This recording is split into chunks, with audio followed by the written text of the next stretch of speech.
nangyari, sabi ko, pag ito ang napuntahan ko, pag-init ng mata ko, at pag-isip ko na dito ako, thank you, Lord.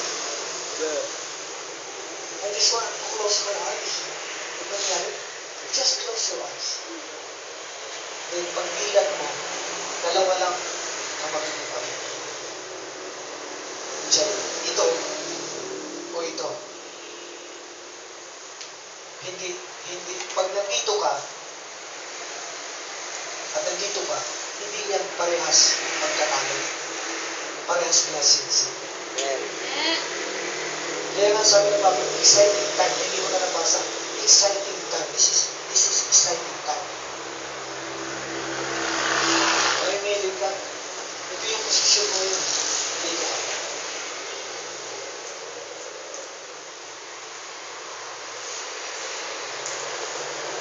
Yun ang direksyon natin. Wala nang, kung nakapasok ka dito, upper position. Kapag ka rin nabuhay dito, maayos siya pa naman. Pero may flesh ka pa, mamamatay pa rin. Kung ako magpipiliin, nasa ito sa dalawa, kahit saan. Pero mas maganda pag dito na eh. Hindi ka na mahihirapan eh. Kasi dito, mahihirapan ka pa rin eh. Kasi i-struggle mo pa rin ang kamatayan eh. When you drop your flesh eh. Pero alam mo, pag namatay ang tao, ganun lang mo eh. You have to close your eyes there. When you open it, kasi meron, ito yung nakita ni Brother Branham sa Vienna Curtain of Time. Ito yung theophany word. Amen?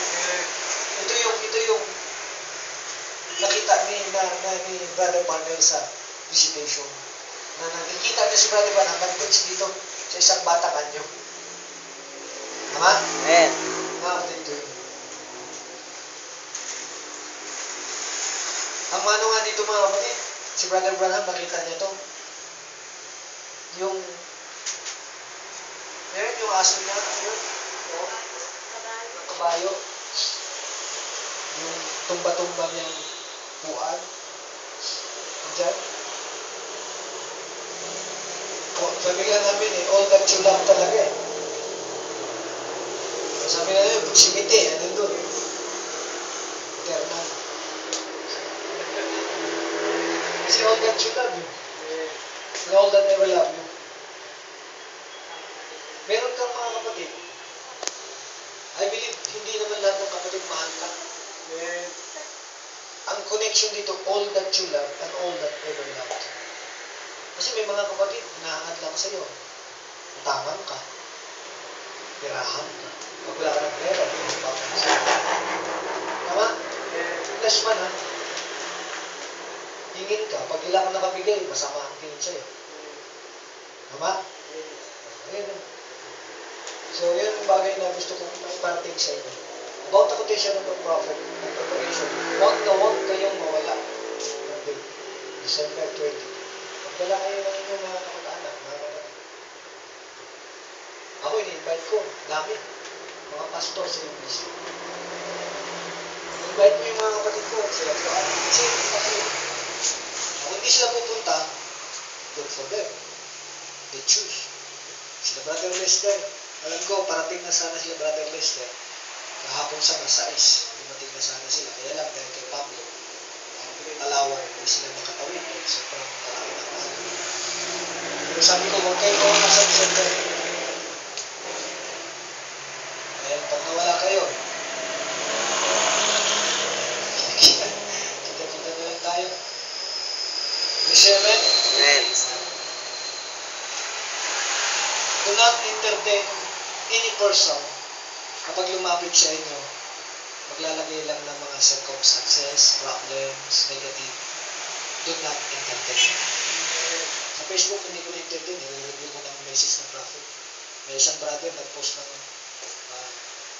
sabi daw, yung pag nalaman mo raw na hindi ka mahal ng mga minamahal mo, masakit sa kanya. At kasi ginawa na daw niya lahat, sakripisyo. Sabi ko doon sa sacrifices without obedience is nothing. You have to obey the word of God. Obedience is better than sacrifice. Wala akong pakialam sa sakripisyo ginagawa mo kung ano yan. Ang gusto kong makita sa inyo, ang pagsunod ninyo sa salita. Yun lang ang gusto kong makita.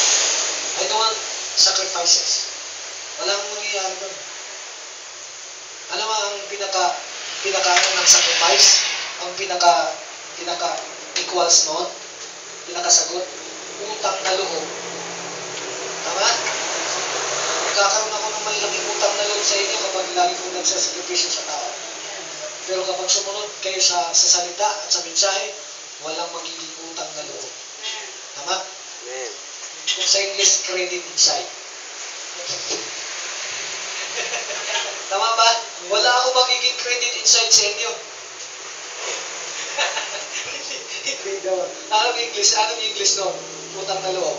Di ba credit inside? Utang na loob. Ano bang Tagalog ng utang? Credit. Eh, loob. Hindi. Tinatanong ko, anong English ng utang? Tagalogin nyo. Debt.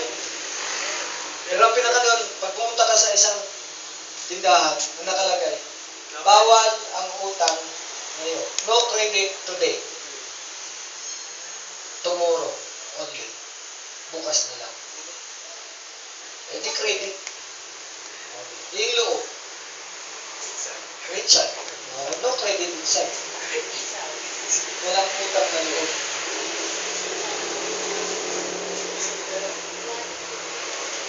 Kaya sabi, pakilakas na po sis. Gratitude. Ay, hindi credit inside.